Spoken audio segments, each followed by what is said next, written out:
नमस्कार दोस्तों, आप सुन रहे हैं हमारा हिंदी भाषा का कार्यक्रम डेली करंट अफेयर्स क्विज 18 दिसंबर 2022। मैं हूं आपकी आरजे प्रियंका और बिना किसी देरी के शुरू करते हैं हमारे आज के इस कार्यक्रम को। हमारे आज के कार्यक्रम का पहला प्रश्न ये रहा, निम्नलिखित में से कौन कतर में फीफा विश्व कप ट्रॉफी का अनावरण करने के लिए तैयार है? इस प्रश्न का सही उत्तर है बॉलीवुड अभिनेत्री दीपिका पादुकोण 18 दिसंबर को फाइनल के दौरान फीफा विश्व कप ट्रॉफी का अनावरण करेंगी। दीपिका अंतर्राष्ट्रीय स्तर की पहली अभिनेत्री होंगी जिन्हें दुनिया के सबसे बड़े खेल आयोजनों में से एक इस तरह के दुर्लभ सम्मान से सम्मानित किया गया है। आइए बढ़ते हैं हमारे दूसरे प्रश्न की तरफ। Swedish think tank Stockholm international peace research institute SIPRI द्वारा शीर्ष 100 रक्षा कंपनियों की सूची में हिंदुस्तान एरोनॉटिक्स लिमिटेड HAL की रैंक क्या है? प्रश्न का सही उत्तर है Swedish think tank Stockholm international peace research institute SIPRI द्वारा जारी शीर्ष 100 हथियार उत्पादक कंपनियों की सूची में 2 भारतीय रक्षा PSU हिंदुस्तान एरोनॉटिक्स HAL 42वें और भारत इलेक्ट्रॉनिक्स BEL 63वें स्थान पर हैं। आइए बढ़ते हैं प्रश्न 3 की तरफ। BBC की 100 सबसे प्रभावशाली महिलाओं की सूची में किस भारतीय अभिनेत्री का नाम था? इस प्रश्न का सही उत्तर है BBC की 100 सबसे प्रभावशाली महिलाओं की सूची में 4 भारतीयों में अभिनेत्री प्रियंका चोपड़ा जोनास, लेखिका गीतांजलि श्री, इंजीनियर और अंतरिक्ष यात्री सिरिशा बंदला और सामाजिक कार्यकर्ता स्नेहा जावले हैं। आइए बढ़ते हैं प्रश्न 4 की तरफ। इस वर्ष ढाका में भारत द्वारा मैत्री दिवस का कौन सा संस्करण मनाया गया? इस प्रश्न का सही उत्तर है इस वर्ष 91वां मैत्री दिवस 6 दिसंबर को भारत द्वारा 1971 में बांग्लादेश को मान्यता देने के उपलक्ष्य में मनाया गया। भारत बांग्लादेश के साथ द्विपक्षीय राजनयिक संबंध स्थापित करने वाले पहले देशों में से एक था। आइए बढ़ते हैं प्रश्न 5 की तरफ। निम्नलिखित में से किस देश ने Swedish think tank Stockholm international peace research institute SIPRI द्वारा 100 रक्षा कंपनियों की सूची में शीर्ष स्थान प्राप्त किया?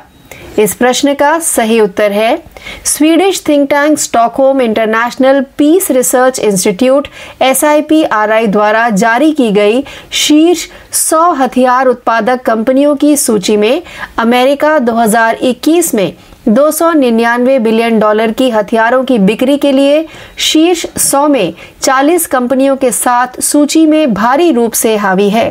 आइए बढ़ते हैं प्रश्न 6 की तरफ। सिंगापुर के ची हियोंग आंग को हराकर निम्नलिखित में से किसने पेरू पैरा बैडमिंटन इंटरनेशनल में स्वर्ण पदक जीता?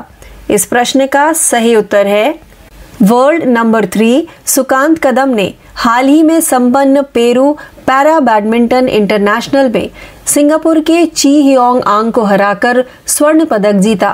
भारत ने कुल 14 पदक, 6 स्वर्ण, 1 रजत और 7 कांस्य जीते। आइए बढ़ते हैं प्रश्न 7 की तरफ।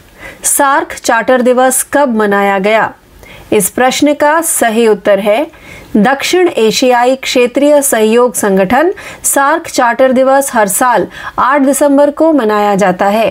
इस दिन 1985 में समूह के पहले शिखर सम्मेलन के दौरान ढाका में सार्क चार्टर को अपनाया गया था। आइए बढ़ते हैं प्रश्न 8 की तरफ।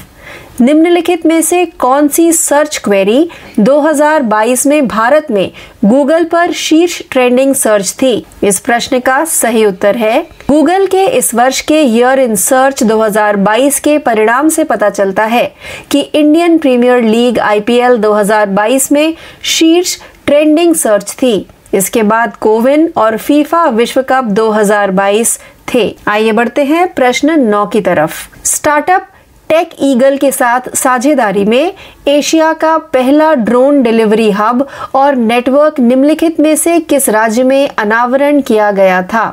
इस प्रश्न का सही उत्तर है मेघालय सरकार ने स्टार्टअप टेक ईगल के साथ साझेदारी में एशिया के पहले ड्रोन डिलीवरी हब और नेटवर्क का अनावरण किया है, जिसका उद्देश्य राज्य में लोगों के लिए स्वास्थ्य सेवा तक सार्वभौमिक पहुंच प्रदान करना है। आइए बढ़ते हैं हमारे 10वें व अंतिम प्रश्न की तरफ। निम्नलिखित में से किसे Forbes Asia heroes of philanthropy सूची के 16वें संस्करण में नामित किया गया था? इस प्रश्न का सही उत्तर है भारतीय अरबपति गौतम अडानी को Forbes Asia heroes of philanthropy सूची के 16वें संस्करण में नामित किया गया है। गौतम अडानी ने जून में 60 वर्ष के होने पर 600 बिलियन रुपए लगभग 7.7 बिलियन US$ देने का वचन किया, जिससे वह भारत के सबसे उदार परोपकारी लोगों में से एक बन गए। तो इस प्रश्न के साथ ही हमारा आज का यह हिंदी भाषा का कार्यक्रम डेली करंट अफेयर्स क्विज 18 दिसंबर 2022 यही समाप्त होता है। ज्यादा जानकारी के लिए यूं ही जुड़े रहिए। मैं आपकी RJ प्रियंका आपसे यही विदा लेती हूँ। धन्यवाद।